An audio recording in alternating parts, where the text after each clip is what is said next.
অনেক স্বামীরাই বলে থাকে, তুমি সারাদিন বাসায় কি করো? সারাদিন তো বসেই থাকো, আমি কত ডিউটি করি, কত কাজ করি, তাই না? Hello everyone, this is me Rakhi Roy from colour রাখি। Welcome to my another blog video. আজকে শেয়ার করব ছোট্ট একটা মিনি ব্লগ। আর যে হাজব্যান্ডরা বলে যে তোমরা সারাদিন বাসায় কি করো, তাদের জন্য আজকের এই ছোট্ট ভিডিওটা। তবে হ্যাঁ, আমার হাজব্যান্ড কিন্তু এরকম কখনোই বলে না যে তুমি বাসায় সারাদিন কি করো। এই দিক থেকে বলতে পারেন আমি লাকি। তো ভয়েস শুনে হয়তো বা বুঝতেই পারছেন প্রচণ্ড পরিমাণে ঠান্ডা লেগে গেছে, কারণ এখন চলে এসছে শীতের সিজন। তাই কম বেশি সবারই ঠান্ডা লাগছে, আর একটা সিজন চেঞ্জ হলে অবশ্যই সবারই কম বেশি একটু ঠান্ডা জ্বর চলে আসে।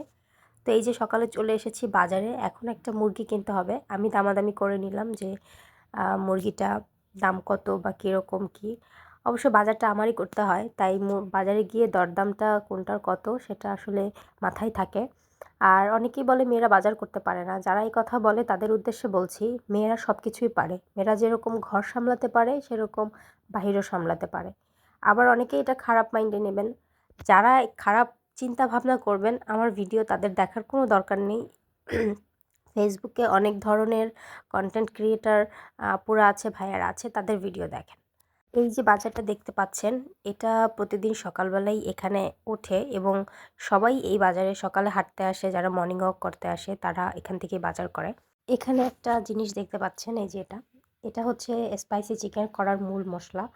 এখানে রয়েছে কিছু পরিমাণে টমেটো, যেহেতু সস নিতে হবে, কিছু পরিমাণে ধনেপাতা, কাঁচামরিচ, এলাচি, লবঙ্গ, কালো জিরে, আদা, রসুন বাটা, পেঁয়াজ বাটা, এগুলো সবগুলোকে মিক্সিং করে নিতে হবে। এই যে মশলাটা আবার দেখে নিন।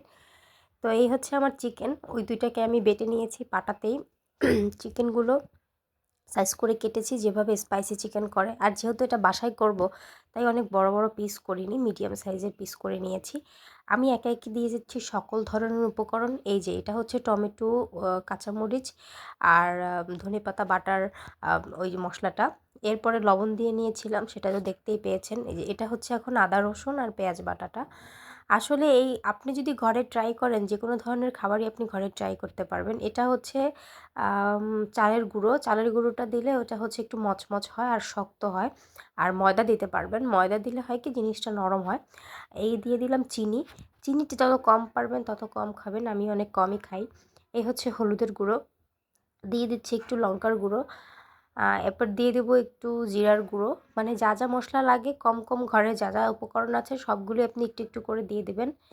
এরপরে এই স্পাইসি চিকেনে একটা ডিম ফেটে দিতে হয়, আমি ডিমটাও দিয়ে দিচ্ছি। এই যে টক দই দিয়ে দিচ্ছি, আর একটা ম্যাগি মশলা দিয়ে নিয়েছি। এই যে ডিমটা ফেটে দিচ্ছি। এইগুলোকে খুব সুন্দর করে মাখাতে হবে। এবং মাখানোর পরে যদি আপনার মনে হয় একটু লবণ দিতে হবে, একটু লবণ দিয়ে নেবেন। একটু আম মানে যা যা কম আছে যদি মনে হয় দিয়ে দিতে হবে, সেগুলো একটু একটু করে দিয়ে দেবেন।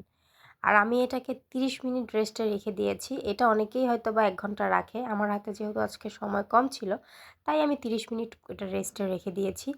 এটা যখন আপনি মাখাবেন তখন একটা কালার চলে আসবে। আর যেহেতু আমি বাসায় বানাবো, তাই ফুড কালারটা একদমই দেইনি। ফুড কালারটাও সত্যি বলতে অনেক ক্ষতি করে স্বাস্থ্যের পক্ষে। তো বাসায় যেহেতু বানাবো, কেন ক্ষতিকর জিনিস দিয়ে আমি বাসায় এই খাবারটা তৈরি করব।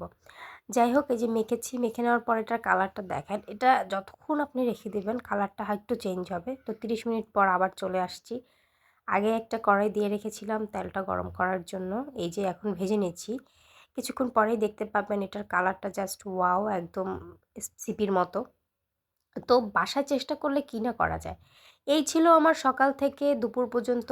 এর মধ্যে আমি আরও অনেক কাজ করে এসেছি। সেগুলো সাংসারিক টুকটাক ছোটো কাজ, যেমন ঘর ঝাড়ু দেওয়া, প্রতিদিন ঘর পরিষ্কার করা। কারণ আপনি যদি একটা ফ্রেশ ঘরে না থাকেন, আপনার কিন্তু মাইন্ড ফ্রেশ হবে না। যেখানে থাকবেন সুস্থ এবং ফ্রেশ পরিবেশে থাকবেন, সবসময় দেখবেন আপনার একটা পজিটিভিটি মাইন্ড চলে আসবে। এটা হচ্ছে বাসায় বানানো আমার ফ্রাইড রাইস। চেষ্টা করেছি, পেরে গেছি।